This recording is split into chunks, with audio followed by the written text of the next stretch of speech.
¿qué tal, amigos televidentes?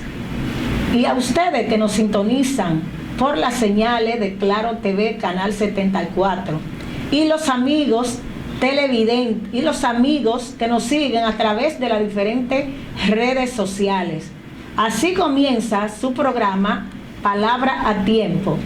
Recordándote que Palabra a Tiempo se fundamenta en el proverbio 15:23. ¿Pero qué dice 15:23? Cuán buena y cuán deliciosa es una palabra a tiempo. Una palabra a tiempo te puede solucionar muchas cosas. También te recuerdo, amigo televidente, que este programa, su objetivo principal es informar a la ciudadanía dominicana, informar e educar a la familia dominicana. Así es que hoy, después de unas vacaciones, estamos aquí para conversar con el doctor Basilio Dotel Méndez. Así es que, doctor, bienvenido. Muchas gracias, me siento muy halagado y complacido de estar aquí con usted. Primero dando las gracias a Dios que nos permite participar en este programa. Y nada, gracias a nosotros de tenerlo como compañero de cabina en el programa, doctor. Y gracias a usted por invitarme. Gracias Así a usted, que, me siento complacido y satisfecho de estar aquí con usted. Bueno, doctor, hoy vamos a tener un conversatorio y hay muchos temas, doctor, de qué hablar. Vamos a conversar de temas y el principal tema de hoy es Odebrecht, doctor. Bueno, el caso de Odebrecht es un caso que realmente ha repercutido no solamente en República Dominicana, sino en el mundo, en Estados Unidos. Sobre todo, es un caso de tantas repercusiones que han habido expresidentes presos, expresidentes que se han suicidado. Y hoy en República Dominicana... O sea, de América Latina completa. O sea, América Latina completa, y ahora de que Odebrecht se está declarando hasta en quiebra. Supuestamente está quebrado, o sea quiebra. Pero es un caso que ha repercutido y ha movido y removido todo lo que ha sido América Latina y parte de Estados Unidos, porque también Odebrecht es una compañía que tiene capital en los Estados Unidos. Pero también tenemos ya el caso concretamente de República Dominicana, donde uno sabe que hoy ya le vimos por lo menos la fase de instrucción. Ya vimos que por lo menos culminó.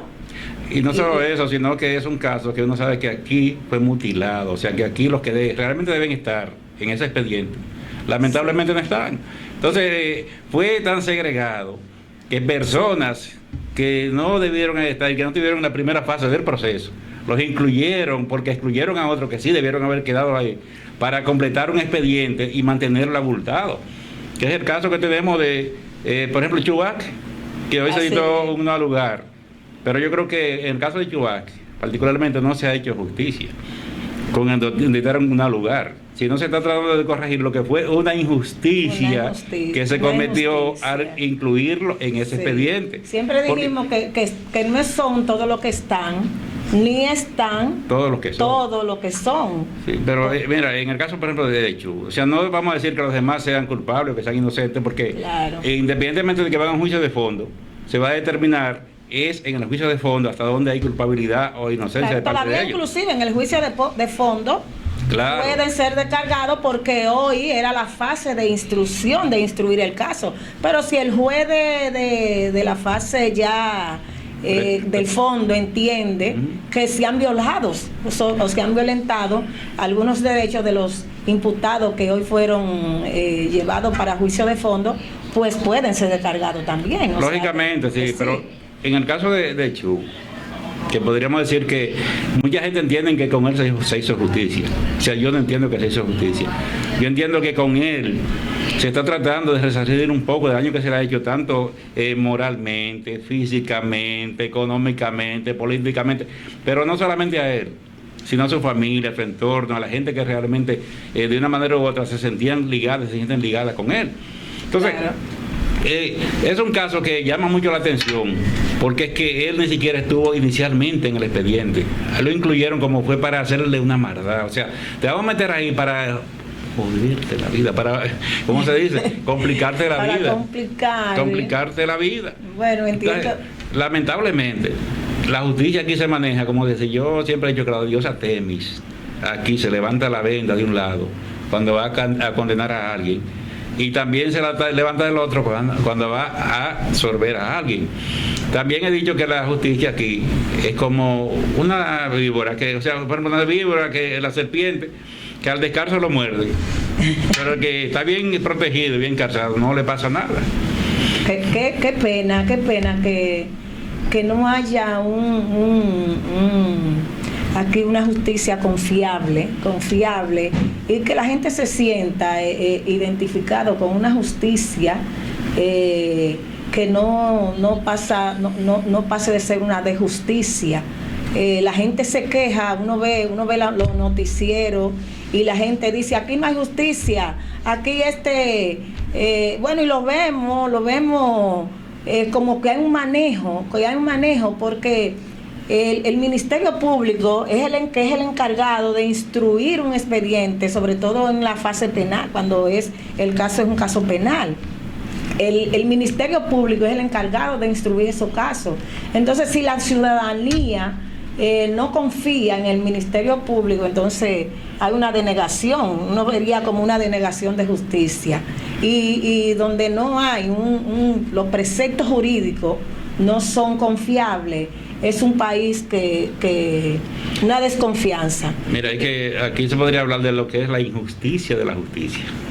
O sea, aquí se cometen ciertas injusticias a nombre de la justicia. Y es que aquí en este país tenemos un monopolio judicial. Porque yo siempre iba citando a Montesquieu. Montesquieu decía, cuando un país tiene, o un gobierno tiene el poder judicial, poder ejecutivo, el poder judicial, o sea, los tres poderes, el poder judicial, ejecutivo y legislativo. Aunque se disfrace de democracia, en el fondo es una dictadura. O sea, lamentablemente, no, que vamos a una dictadura, no, estamos en una dictadura, porque es que aquí, lamentablemente, un partido decide quién cae preso, quién no cae preso, quién es excluido de un expediente, a quién se le reduce una pena y a quién se le incrementa una pena. Así es. Entonces, cuando usted tiene una situación que un partido tiene el poder judicial, el legislativo, el ejecutivo, tiene la prensa, que es el cuarto poder, y tiene todo lo que son los estamentos de poder a todos los niveles, entonces no puede haber una justicia independiente, porque es que los jueces están su judice, como se dice, o sus juzgados, por lo que es la amenaza de un poder que los obliga a hacer lo que ellos no quieren. O sea, los obligan a dictar sentencia en contra de lo que manda la ley, en contra de lo que son sus conceptos y sus preceptos legales.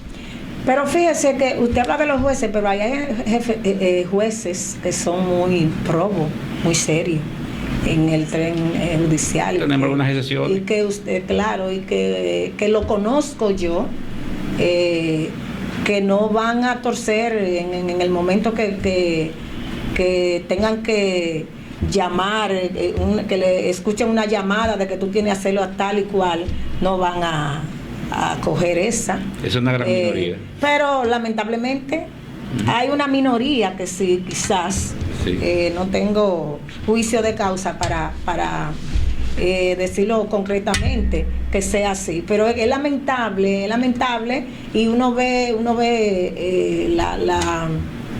la prensa y la gente que se le pregunta, y la gente se está quejando de nuestro poder judicial, de nuestra justicia, los que están encargados de hacer justicia a la ciudadanía.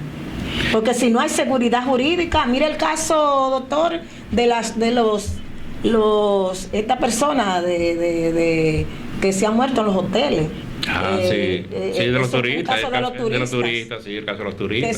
Sí, o sea, pero es que hay una situación que es que lamentablemente aquí, últimamente los precedentes que tenemos es que ningún informe que la justicia ha rendido, sobre todo el procurador que tenemos ahora, donde quiera que él se involucre, donde quiera que haya una rendición de cuentas de un expediente que él es que elabora y trabaja, la gente te le pregunta en la calle, ¿usted creyó en eso? No, eso es una comedia, es una pantomima. O sea, ese señor no es creíble, es lo que le dicen a uno. Entonces, cualquier informe aquí a nivel judicial que se rinde, la gente en la calle tiene dudas porque es que no cree, se perdió la credibilidad en la justicia, en las autoridades, en todo. Sobre todo en las autoridades, uno entiende que las muertes de esos turistas en los hoteles, no hay con precisión que digan que no fue de muerte natural, o que ingirieron algo que ellos quizá le hizo daño, algo, porque cualquiera se puede morir, porque aquí son más de 7,000 y pico de turistas que llegan al país, por ejemplo en las vacaciones de verano, y entonces no se puede por 3 o 4 que se mueran, no puede hacer una tela de juicio de que hay una inseguridad en eso, pero lo que sí que me encontré extraño, que dicen que el FBI y que otros la DEA está averiguando qué le pasó, pero no tiene por qué averiguarlo la DEA, ni el FBI, ni nadie que sea un poder extranjero, cuando aquí tenemos un poder judicial que es el que tiene, y un ministerio público que es el que está encargado de hacer esa averiguación y de instruir lo que pasó. Realmente debería ser así. Lo que pasa es que no hay credibilidad en la justicia dominicana, lamentablemente, y no queremos desacreditar a la justicia, porque es duro uno como abogado tener que decir que no cree en la justicia, porque es que se supone que existe una constitución, existen códigos, existen leyes, existen un sinnúmero de resoluciones que se hacen y precedentes que existen, que uno debería creer aquí en la justicia, pero es que lamentablemente la justicia ha llegado a un nivel de descrédito que no es porque uno quiera o no quiera, es que los precedentes están ahí. Sí. ¿Y cómo uno cree en lo que... Los precedentes. Oye, pues salga a hacer una encuesta en la calle y dígale, ¿usted cree en tal caso, en tal sentencia, en tal actuación, en tal cosa que se hizo? Le dice, no, que yo no creo. Por ejemplo, doctor, recientemente el caso de David Ortiz, el atentado contra David Ortiz, a su juicio, ¿qué usted cree que pasó? Bueno, en honor a la verdad, ¿qué pasó? Es un caso que la propia justicia lo declaró como complejo. Y cuando un caso se declara complejo, porque se entiende que va a durar mucho tiempo en la investigación para llegar al fondo. Ahora, este caso, inicialmente hablando, se decía que a David, antes de ese día, le habían hecho un supuesto atentado, que tuvo hasta que refugiarse en una bomba. Y que las personas que estaban siguiendo a David sabían realmente que era David, porque es que David es una persona que no puede jamás en la vida ser confundido con Sixto David Fernández. Es que no se parecen en nada. Uno blanco, uno prieto. Ahora, yo vi la foto, sí, una comparación y una similitud. O sea, no se ve una similitud entre uno y otro. Ahora bien, a mí me gusta hablar con base, y anoche me puse a ver a Roberto Cavada, el programa de Roberto, y a ver el video, y estaba viendo, sí, que ese señor, no a David. A David Ortiz, sino a David Fernández. A David Fernández no era, sino el otro, el que dicen que era testaferro de David Fernández. Sí, ese estuvo ahí moviéndose. Yo estaba viendo el video y todo lo que hicieron ahí cuando sucedieron los hechos, y él se movió en todo ese engranaje. Sí, es lógico. Hay una persona ahí que se ve cuando el disparo suena, que todo el mundo sale corriendo, es lo que agarra su cerveza y se queda al lado de la mesa. Sí, eso vi. Está bien. Eso es aceptable, pero el caso es que Sixto David Fernández es una persona fácil de localizar si lo querían matar. Es muy fácil de localizar, porque tiene un taller en Villa Consuelo. Sí, eso vi, que tiene un taller. Es localizable, no es una persona que tiene seguridad, anda solo para donde quiera. Es una persona vulnerable. Entonces, no entiendo por qué había que hacer una pirámide de complicidad. Hay muchos además de eso, yo lo vi a él en un programa, o sea, donde él llamó a Martínez Pozo y le decía, yo no tengo ni siquiera un gato de enemigo. Así. O sí mismo, yo no tengo ni siquiera un gato de enemigo, y yo estoy a disposición de la justicia para que me interroguen, para que las cosas se aclaren, porque es que a mí no hay razones para que a mí me quisieran matar. Además, yo tuve un problema con un primo mío en el 2011, y fue que mi primo lo agarraron por un problema de droga, dice él, y yo cogí inclusive para el Consejo Nacional de Droga, dice, detrás de él, cuando yo llegué allá, él no había llegado, y me cansé de esperarlo, y él no llegó y yo tuve que irme. Entonces después al primo le dijeron como que yo lo había delatado, pero no fue así, pero fue en el 2011, dice él. Y de 2011 a ahora, 8 años, yo andando solo por donde quiera, andando libremente. Se supone que si él me quería matar, él pudo haberme matado hace tiempo. Pero entonces está fácil asequible a la Procuraduría. Pero es que no, es que yo le interesa. Si él llamó, porque tiene que ver de dónde salió esa llamada. No, pero es que él dice que no, que es que está a disposición de la justicia, o sea, que no está escondido. Sí, David Fernández no está escondido. Entonces, yo estaba a disposición de la justicia. Esa misma noche que David Linares yo estuve en la clínica. O sea, yo estaba detrás. Vi que él estuvo en la clínica. No estoy escondido. O sea, yo quiero que me interroguen para que se aclare el caso. Entonces, ¿usted cree que los números no le dan al procurador y al jefe de la policía? Lamentablemente. Los números no están como... No, y no soy yo que lo creo. No soy yo que lo creo. O sea, usted le pregunta a 10 personas en la calle y por lo menos 9 le van a decir a ustedes que no creen en ese informe. No lo creen porque lamentablemente es que el procurador... Pero hay un periodista que le dijo al procurador, pero usted le dijo que inicialmente el objetivo era David Ortiz. No, ¿y dónde te vio eso? Yo lo tengo por escrito, porque ¿y dónde lo tengo? No, es que el informe dice eso. No, eso no es así. Oye, pero el periodista le está diciendo que sí, que él lo había dicho. Entonces, bueno, yo sí vi en la sentencia y en el orden de allanamiento que le hizo la Procuraduría y que lo presentó la prensa también, donde decía una parte que la persona que le intentaron contra la vida de David Ortiz, textualmente, y oí cuando el periodista le decía, pero sí, es verdad, ustedes mismos dicen que el atentado a David Ortiz y la persona que fue testaferro que fueron los testaferros y los acusados, pero usted ahí lo dicen, usted hablan específicamente de David Ortiz, entonces él decía que no. Se hizo una sonografía y en la sonografía todo indicaba que el niño era negro, ¿no? Pero resulta que cuando el niño nace blanco. O sea que todo el mundo sabía que todo lo que se estaba haciendo era para perseguir y ejecutar a David Ortiz. Pero resulta que como la coartada perfecta se dio con Sisto David Fernández, que estaba ahí, sí. Se interrogó a Sisto David Fernández y entonces para cerrar el caso, quizás para proteger a alguien, relativamente se dio el caso por cerrado. ¿Usted cree? Pero claro que sí, es que ese informe no es creíble, o sea, absolutamente nadie cree en ese informe. Pero la verdad siempre sale, doctor. No, que va a salir. Es que va a salir. La verdad no se puede tener oculta. Oye, lo que pasa es que vamos a durar mucho tiempo, especulando, y mucho tiempo sacando conjeturas, y mucho tiempo cada uno diciendo, mira, fue fulano de tal. Porque entonces yo no sé si te vio a Juan Uvieres. Juan Uvieres decía que con ese informe, el caso de David está incurriendo a alguien de Palacio. Decía Juan Uvieres, no lo digo yo. Juan Uvieres lo dijo, que se está encubriendo a alguien.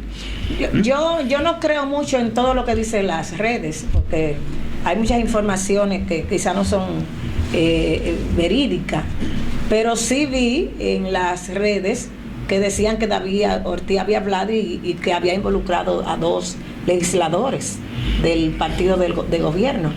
Es que ese caso, lamentablemente... Eso yo vi, no tengo... Ese caso no es Sisto David Fernández el objetivo. El objetivo era David Ortiz. Es que a David Ortiz es un hombre que para bien o para mal, todo el mundo lo conoce, porque es que tenemos mucho tiempo viendo a David, aunque sea por la televisión, viéndolo en voto. O sea, todo el mundo aquí, a David, para bien o para mal, lo conoce. No, le puso a este país a brillar. Y que David, en tantos juegos que jugó en voto, y uno viendo tantos juegos internacional del mundo. Claro, David Ortiz, además, David, Sammy Sosa y otros. Además, mira, lo que pasa es que a veces las coartadas perfectas se dan en determinados momentos para tú desviar las cosas. No sabe. Tocó la coincidencia de que Sisto David Fernández estaba en ese momento ahí, pero es que no se parece en nada. O sea, ¿cómo tú confundes a una gente negra con una gente blanca, una gente gorda con una gente flaca? ¿Cómo tú lo confundes? Uno que está de espalda con uno que está de frente. ¿Cómo tú lo confundes? Es que no hay forma. O sea, tú sabes por ahí y dices, mira, porque ella es negrita y es gordita, y de repente aparece Balbina Roja.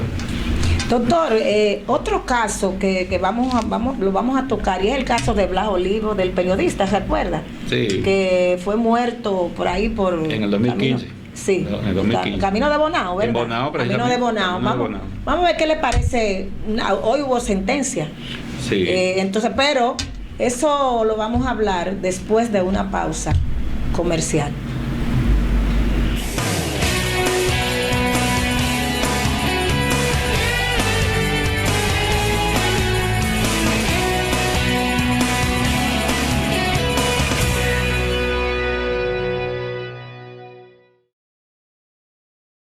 ¿Te ha pasado que luego de todo un día de trabajo vas a un banco, pero cuando llegas ya han cerrado? O quizás has tenido que manejar 30 minutos para ir al banco cuando en realidad tenías una sucursal muy cerca de ti. Ya no más. En bancos.do puedes encontrar todas las sucursales de todos los bancos en República Dominicana. Encontrarás sus horarios, teléfonos, correos y hasta un mapa de su ubicación exacta. Podrás filtrar por pueblo o ciudad, si abre los domingos, si abre de noche, si está en una plaza o buscar la palabra clave que deseas. También podrás valorar cada sucursal. Puedes entrar desde cualquier dispositivo que tengas. ¿Qué esperas? Entra a bancos.do.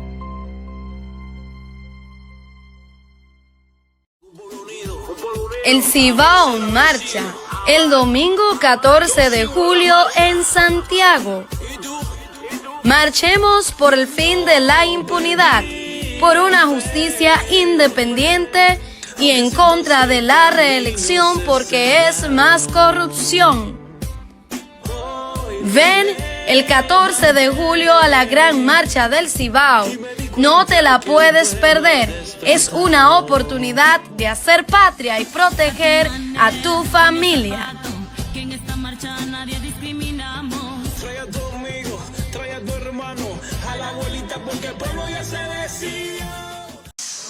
La empresa de generación hidroeléctrica dominicana EGI, en temporada ciclónica, recomienda dar seguimientos a los boletines del Centro de Operaciones de Emergencias y la Defensa Civil por una vía segura y directa, pero igual por estar informado ante cualquier eventualidad. EGI, líder en energía limpia.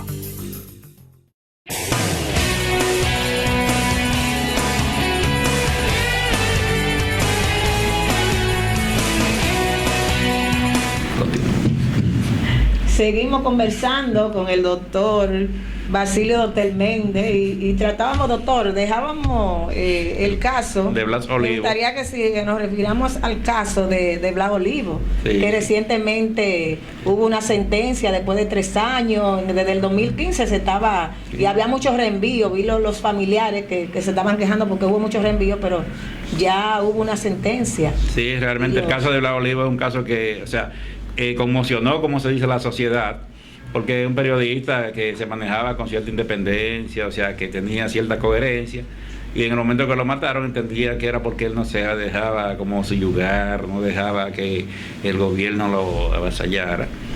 Y en el 2015 lo mataron de una forma un poco confusa. ¿Qué fue lo que sucedió? Realmente él venía, o sea, de Bonao para acá en la mañana. Lo atraparon supuestamente por ahí próximo a la cumbre y con el vehículo lo desaparecieron, lo metieron en una parte, fue secuestrado y apareció muerto después de casi 2 días de búsqueda. Así fue, casi 2 días de búsqueda porque él no aparecía. Entonces, desde el 2015, o sea, habían 6 acusados. Y el caso de Blas Olivo se había reenviado más de 200 veces. Sí. Y solamente en apelación, solamente en apelación, o sea, la habían reenviado ya 28 veces. Sí. Es decir que hoy por fin dictaron sentencia donde de los 6 acusados hay uno que lo condenaron a 30 años y 5 fueron condenados a 20 años. Es decir que 130 años para 6 personas les repartieron. O sea, bueno, podríamos decir que nunca una muerte puede ser resarcida por una condena, pero no, por lo menos cuando a alguien... Hubo uno que lo condenaron a 30 años. Sí. Se entiende que fue el actor principal. Porque es que aquí se habla mucho de que no, porque el autor intelectual, o sea, la figura de autor intelectual, o sea, que aquí no existe, el autor intelectual aquí no existe. O sea, claro, eso inclusive el mismo Código Procesal Penal y el Código Penal lo establecen, la figura jurídica. No, o sea, la figura jurídica del autor intelectual. Aquí hay un precedente, que fue cuando mataron a Orlando, donde me parece que el que organizó en ese momento todo lo que fue el acto para la muerte de Orlando Martínez, ahora no tengo exactamente el nombre de él. O sea, inicialmente hablando se entendía que había sido el que había tenido la acción intelectual de los hechos. Pero aquí lo que existe es la figura del cómplice. Aquí lo que existe es la complicidad, ¿no? La autoría intelectual no existe. Porque es que el autor intelectual, el cómplice se entiende que se va a condenar con la pena inmediatamente inferior a la del autor material. Lo que pasa, doctor, que puede existir un cómplice, pero también un autor intelectual. Sí. Se presume que el autor intelectual es el que envía a hacer y el cómplice es el que acompaña al que hizo, el que va a hacer. Sí, pero inicialmente, o sea, cuando se aplica la condena, viene siendo en calidad de cómplice, porque es que la figura de autor intelectual aquí en los códigos no la tenemos plasmada. No existe la figura de autor intelectual. Entonces, cuando se condena, lo que hace es que se condena en caso como complicidad y se condena con la pena inmediatamente inferior a lo que es el autor material, porque no existe el autor intelectual. O sea que a los cómplices fueron condenados a 20 años. O sea, se entiende que había un actor, como se dice, principal, que se le condenó. O el que ocasionó. O sea, vamos a decir que fue el que planificó todo. El que planificó todo. El actor principal. Claro. Se le condenó a una pena de 30 años y a los 5 restantes se le condenó a 20 años. Es decir que... Por lo menos hicieron justicia. Por lo menos se entiende. Justicia en la tierra. Ya en apelación se entiende que todavía tendrán la opción de ir a casación. Pero ya cuando se aplica en apelación una condena de 20 años, 30 años, ya... por lo menos la familia se siente no conforme, pero por lo menos medianamente satisfecha. Que entiende que a su pariente, a su deudo, de alguna u otra manera se le ha hecho justicia. Claro. O sea, aunque sea medianamente. Se siente satisfecho. O sea, ante una muerte. Sí, claro. Aunque sabe que no le devuelve la vida, pero por lo menos sabe que ya el que provocó esa pérdida está encerrado, no anda por ahí. Aunque aquí todavía tampoco, lamentablemente, es muy difícil que aquí una gente cumpla 30 años. Muy difícil, o que cumpla 20. Sí. Porque es que después que cumple ya la mitad, más un día de la fecha de la sentencia aplicada, llámese 20. Ya de 10 años un día anda buscando la libertad condicional y casi siempre la logran. 30, sí. Después de los 15 años anda buscando... Después de 7 años y medio, si son 15, después de 7 años y medio puede, porque la ley, sí. Salvo algunos casos excepcionales, como el caso, por ejemplo, de Niño Llena, que el que cumplió, profesionales. Sí, el que cumplió los 20 años tuvo que realmente, o sea, por lo que la presión mediática. No, tuvo que cumplir su 20 La presión años. mediática no permitía sí. que a él se le diera la libertad condicional y tuvo que cumplirla, o sea, por completo. Pero aquí la mayoría de personas que son condenados. Y Mario Redondo también. Pero mira el caso, por ejemplo, del mismo caso de David Ortiz, que lo estamos tomando de nuevo. Uno de los que están acusados dice que fue condenado a 5 años en el 2017. Oye, a 5 años en el 2017, dice que uno de ellos. Supuestamente que en el 2017 condenado a 5 años y está siendo acusado de... Doctor, pero ¿qué es lo que pasa? Que hay muchos condenados que están fuera y no están cumpliendo su pena, doctor. La fragilidad de la justicia. ¿Qué es lo que pasa? Porque se supone que en las cárceles de nuestro país hay vigilancia. Hay vigilancia. ¿Cómo van a dejar a salir un preso a la calle y que vaya, mató otro, cometió un delito?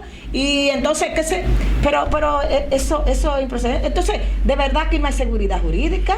Y hay mucha complicidad en la cárcel. Oí al precandidato Luis Abinader que hablaba de eso y inclusive retó en esos días pasado al procurador general. Porque precisamente por eso. Y bueno, y ahí en el caso de David, ahí mismo apareció, se demostró. Pero, o sea, lo que dijo Luis Abinader, vamos a dar la razón, pues, entonces fue real. Mira, aquí se hacen expedientes, como se dice, a veces bastante complacientes. Expedientes que son muy débiles. Los jueces se ven en la necesidad de a veces absorber, a veces echar sentencias que son complacientes, muy blandas. Pero no tanto a partir de ahí, todavía lo llevan a la cárcel. Entonces en la cárcel es lo que se llama una complicidad. Donde a ti un preso te le cambian el nombre, fácilmente uno de 20 años, te le cambian el nombre y te lo sacan por uno que está condenado a 1 año. Dios mío. Pero es grave, doctor. ¿Y el caso de Quirinito? ¿Dónde está Quirinito? ¿Cómo sacaron a Quirinito? ¿Y tú crees que nada más ha sido a Quirinito que han sacado de ahí? Sí. Han sacado a varias gente de ahí. Entonces, ¿qué pasa? Que uno tiene que saber que es que aquí la justicia, oye, y que siempre recaemos en la justicia. ¿Verdad? Sí. Bueno, y nosotros tenemos que hablar de justicia porque imagínense, los dos abogados. Siempre recaemos en la justicia. Pero los dos abogados, pues uno está empapado de todo lo que pasa en en la justicia dominicana. Es lamentable, pero es que siempre uno termina hablando de lo que termina hablando, pero eso es grave que haya personas condenadas por delito grave y que estén en la calle, porque ahí sí que hay una inseguridad jurídica muy grave en el país. Entonces ahí sí y lo peor del caso no es que una persona condenada por delitos graves que esté en la calle, sino que son delincuentes.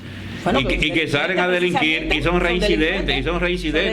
Porque te dirá, bueno, una gente que por ejemplo no hace nada, una gente la primera vez tuvo un problema, lo condenaron y haciendo sus manejos con la perversidad que hay aquí y la complicidad de la cárcel logró salir. Quirinito nunca apareció. Quirinito no apareció. Ni va a aparecer. Ni va a aparecer. Ni apareció ni va a aparecer. Entonces, y el caso de Quirinito es solamente uno porque es una figura que se conoce, pero tú sabes la cantidad de gente que anda por ahí suelto. ¿Usted recuerda cuando cuando mataron a Darío Gómez? A Darío Gómez, sí. ¿Usted recuerda que quienes le dispararon a Darío Gómez, senador, eran personas que estaban en la cárcel, que le habían sacado de la cárcel para cometer ese hecho? Son casos reincidentes. Entonces, es que uno viene que es una secuencia que hay de casos, de cosas reincidentes, de personas que usted ve que están en la cárcel y lo sacan a cometer delitos, y cuando los agarran, que buscan el punto, dicen, no, pues tiene 5 fichas, tiene 10 fichas, tiene 20, y cayó preso en tal fecha, por tal cosa, pero anda en la calle. ¿Sabe qué seguridad usted tiene? ¿Qué garantía usted tiene? Que usted le choca a alguien por ahí y deje para discutir, con alguien está discutiendo con un delincuente de esos que salió de la cárcel, que anda por ahí, que no le importa nada, y usted se paró y le reclama algo y viene y saca una pistola y le da un tiro, porque es que no hay seguridad para nadie. Aquí no hay garantía para nadie, aquí todo el mundo está asustado, porque es que con esta inseguridad que hay y esta dejadez de las autoridades, porque eso es lo peor. Cuando hay tanta inseguridad, el culpable es quien nos gobierna. O sea, los gobernantes son los que tienen que tomar carta en el asunto para que esas cosas se corrijan. Porque ¿qué hace usted como ciudadana? ¿Qué hago yo? ¿Qué puede hacer? O sea, si las autoridades, el procurador, los jueces y la gente que tienen que velar en las cárceles para que las cosas se cumplan, no toman la medida de lugar. Hay una vigilancia. La vigilancia en las cárceles. La vigilancia. Y también, yo digo también que a veces hay algunos imputados que son condenados y como usted decía ahorita, se le aplica la ley de que son puestos en libertad bajo fianza. Y nada, lo dejan por ahí, cumplieron, van y firman, o a veces salen y tendrían que volver a la cárcel, aunque estén bajo fianza, cuando son condenados en la Corte o en la Suprema, y no salen, el juez de ejecución de la pena entonces no lo sale a buscar. Pero aquí hay gente que, o sea, que... Vamos a creernos que esa tesis. Aquí hay personas con homicidio comprobado, o sea, que tienen un homicidio, que el muerto está ahí, que es innegable. Y con una medida de coerción están en su casa. O sea, que no están en la cárcel sabiendo que hay una víctima, hay un muerto, o sea, que es algo que es innegable. Y tienen medida de coerción donde consiste, en garantía económica y visitas periódicas. O sea, acusado de homicidio.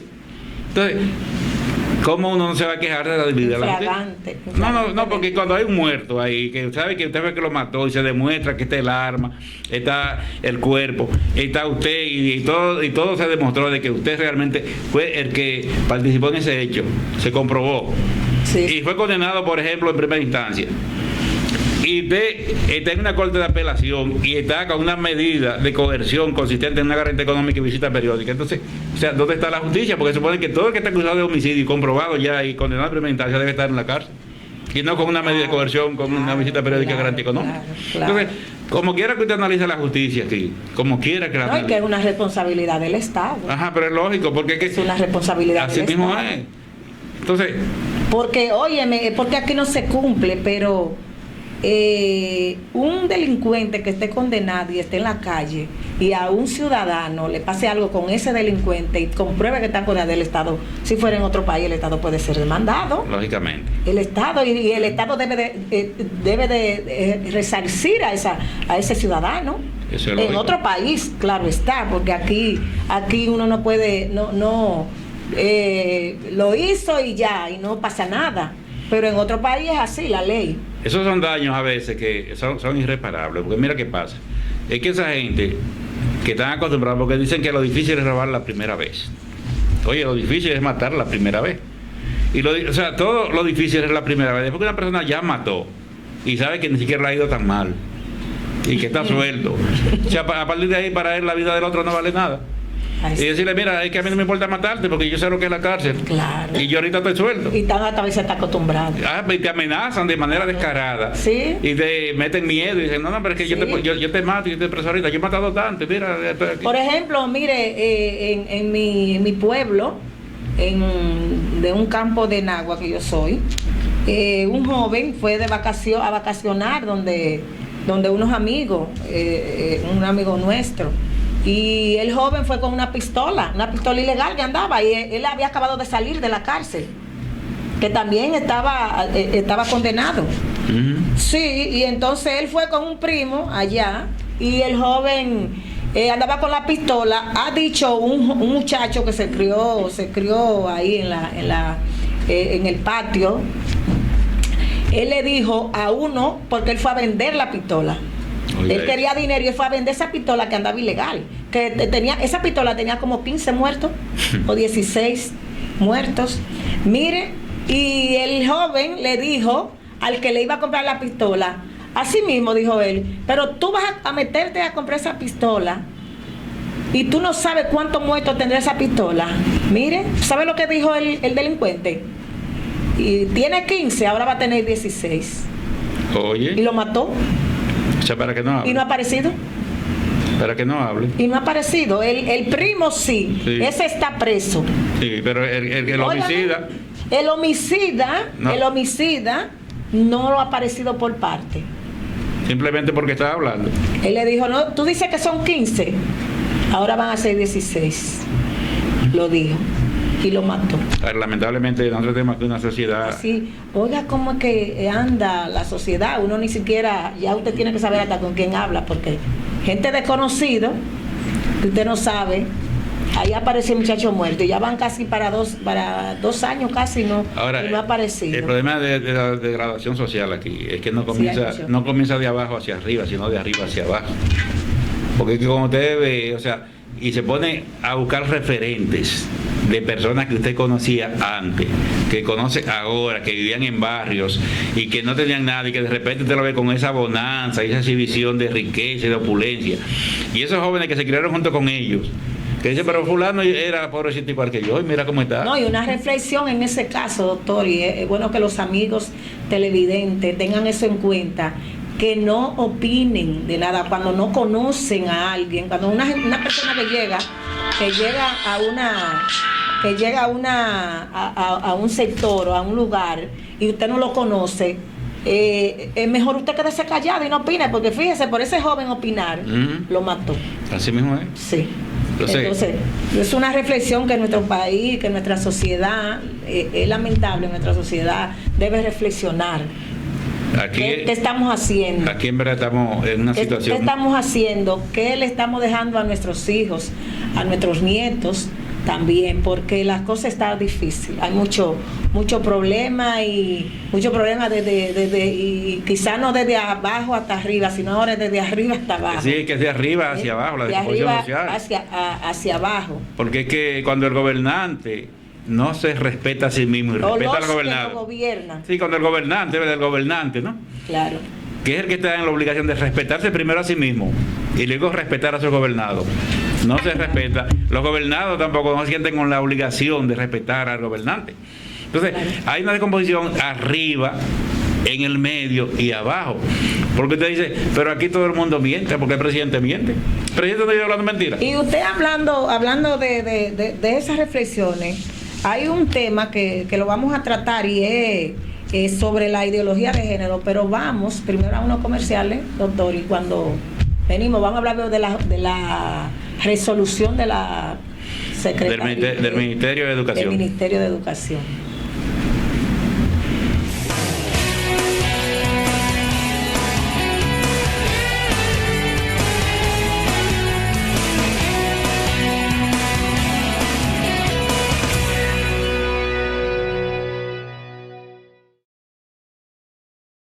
¿Te ha pasado que luego de todo un día de trabajo vas a un banco, pero cuando llegas ya han cerrado?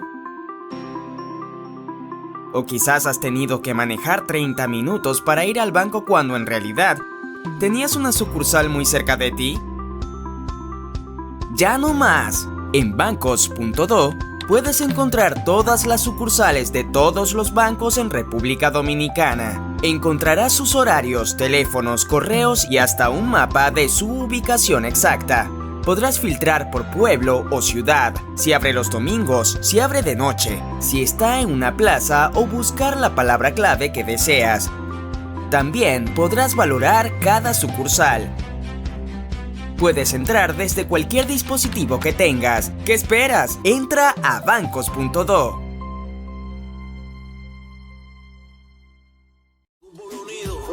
El Cibao marcha el domingo 14 de julio en Santiago. Marchemos por el fin de la impunidad, por una justicia independiente y en contra de la reelección porque es más corrupción. Ven el 14 de julio a la gran marcha del Cibao. No te la puedes perder. Es una oportunidad de hacer patria y proteger a tu familia. Que en esta marcha nadie discriminamos. Trae a tu amigo, trae a tu hermano, a la abuelita porque el pueblo ya se decidió.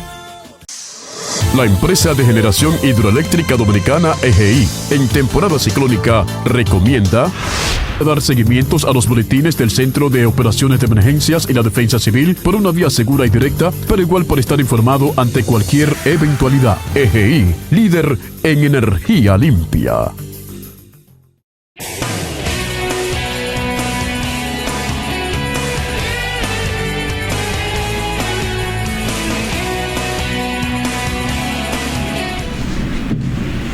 Seguimos conversando con el doctor Dotel. Doctor, dejamos una pregunta. Estamos. Dígame a su juicio, ¿qué usted opina de la resolución de la Junta sobre la lectura en las escuelas? Porque nosotros estamos tratando todos estos casos que son casos que han afectado y que afectan a la sociedad. Pero ¿usted no cree que es una recompensa el que toda esa violencia que se ha suscitado en las escuelas, que los hijos, si no encuentra quien le lea la Biblia en su casa, que la puedan leer en las escuelas? Mire que yo sinceramente, yo entiendo como que el ministro de Educación está como muy desconectado de lo que es la realidad del pueblo dominicano. Porque primero, o sea, él se acoge a una resolución de la ONU, donde la ONU define que hay alrededor de 112 tipos distintos de lo que es la ideología de género. La ideología de género. Y no le dan acogida, le dan quisiera. Ahora yo quiero que entonces, ¿qué pasa? El ministro de Educación, como que para entrar en sintonía con ellos, dice que en la República Dominicana se acoge de que las distintas ideologías de género deben ser aplicadas en las escuelas dominicanas y que deben ser reconocidas en las escuelas dominicanas. Está bien, pero yo quiero que me definan. O sea, además de lo que es hombre, mujer, masculino y femenino, ¿qué es la ideología de género? O sea, ¿dónde entra un tercer género, una tercera opción que no sea hombre o mujer? Porque es tan tal que dos mujeres se casan, ¿verdad? No, pero esa comunidad es una realidad, claro está. Pero y aunque uno no lo comparta, pues se respeta. Pero una cosa es respetarlo. Pero mire qué pasa. Dos mujeres, por ejemplo, deciden casarse. Pero ¿qué pasa? Que entre las dos, ellas mismas definen un sexo débil y un sexo fuerte. O sea, una define el papel de hombre, una define el papel de mujer. Oye bien, y son dos mujeres. Pero cuando son dos hombres que deciden casarse, también ellos definen un sexo fuerte, un sexo débil. Uno hace el papel de hombre, uno hace el papel de mujer. Oye bien, estamos hablando entre lo que es el género del hombre con hombre, mujer con mujer. Ambos, dentro de su unión, deciden unos sexos fuertes, porque no son dos hombres y en igualdad de condiciones que se juntan. Uno es el papel femenino y el otro masculino. No son dos mujeres en calidad de femenina que se juntan. Uno hace el papel de masculina y otro el papel de femenina. Entonces, es como te digo, por más que tú le busques, tú eres un caballito, tú eres un becerrito, tú eres un torito, tú eres una mariposita, lo que tú quieras hacer. Pero en el fondo, son genéticamente hablando, son dos géneros que existen, masculino y femenino, no importa que tú le permitas al hombre que se vista de mujer, a la mujer que se vista de hombre, pero en el fondo el hombre nació hombre. Bueno, la Biblia dice que hombre y mujer lo creó Dios. Oye, es que el hombre, genéticamente hablando, nace hombre. En eso yo creo. El hombre genéticamente hablando nace hombre y muere hombre. la mujer genéticamente hablando nace mujer y muere mujer. No importa que tú te hagas los cambios que tú te hagas, pero tu cromosoma y tu composición genética, si es mujer, eres mujer. Si es de hombre, eres hombre, no importa los cambios que te hagas. Porque es que el cromosoma de la homosexualidad, como se dice, no está definido científicamente hablando. Entonces, por más vuelta que se le busque, más adorno que se le haga. Aparte de eso, también el secretario, el ministro de Educación, se refiere también a la ideología, a la ideología que puede tener un estudiante, que puede tener el estudiante. Por ejemplo, él se refería a los haitianos que asisten a las escuelas y a los colegios en el país, y él decía que, por ejemplo, los haitianos que son hindú, o sea, que hablan el vudú. El vudú, perdón, que hablan el vudú. Pero ¿qué está? No es el vudú como idioma, porque el idioma de ellos es el creador. El vudú es como una secta religiosa, es como religión. Ajá. Mira qué pasa, es que tú tienes que aprender, y ahí ahora vamos a lo que es la Constitución, que la Constitución de tu país y las leyes dicen que todo el que llega a un país extranjero tiene por lo tanto que acogerse y someterse a las leyes del país en el cual está residiendo. Entonces, se supone que un país soberano, que tiene sus leyes, su constitución y todo, no puede abdicar a sus principios para favorecer a una pequeña minoría de inmigrantes, legales o ilegales. Pero tú no puedes dejar de decir, no, porque aquí no podemos leer la Biblia en las escuelas, porque eso afectaría a los niños haitianos, porque ellos no creen en la religión evangélica ni en la católica, porque ellos creen en el vudú. Pero inclusive eso de parte de él es una falacia, de parte del ministro de Educación, porque en Haití la religión principal, no, y hay muchos cristianos, y que el catolicismo, pero en Haití no mandaron cardenal para Haití. No, pero no tanto eso, o sea, yo no sé qué él quiso volver atrás en lo que ha dicho, pero fíjese que yo he visto testigos de Jehová aquí, y los testigos de Jehová no suben la bandera, ellos no creen en la bandera, no creen en nada de eso que se le hace a la patria y que la misma Constitución establece. Y los testigos de Jehová no lo hacen. Y aquí nunca ha habido problema con eso. Pero es que también si se acoge eso de que aquí no se va a leer la Biblia en las escuelas, porque hay que complacer a los niños haitianos, porque ellos no creen en la religión, en la Biblia, creen en el vudú. Entonces también vamos a dejar de subir la bandera en las escuelas, porque ellos no respetan la bandera dominicana, porque ellos creen en la bandera haitiana. Entonces, estamos siendo muy flexibles con los migrantes. Pero nuestra bandera dice Dios, patria y libertad. Exactamente. Dominicana. O sea que nosotros tenemos a Dios como estandarte, pero no solo eso. En nuestra bandera, el centro de nuestra bandera tiene una Biblia abierta.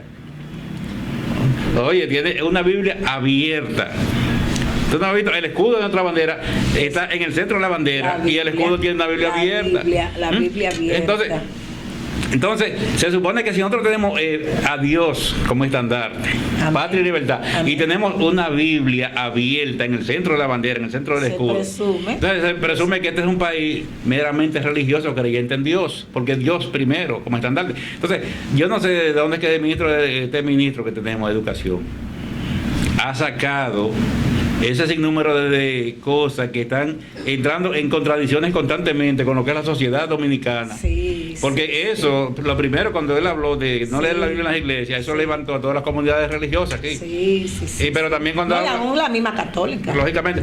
Pero católica, cuando habla también de lo que es las distintas ideologías de género, también aquí crea un revuelo, porque es que República Dominicana todavía hoy en día oficialmente no reconoce lo que es el matrimonio entre dos personas del mismo sexo.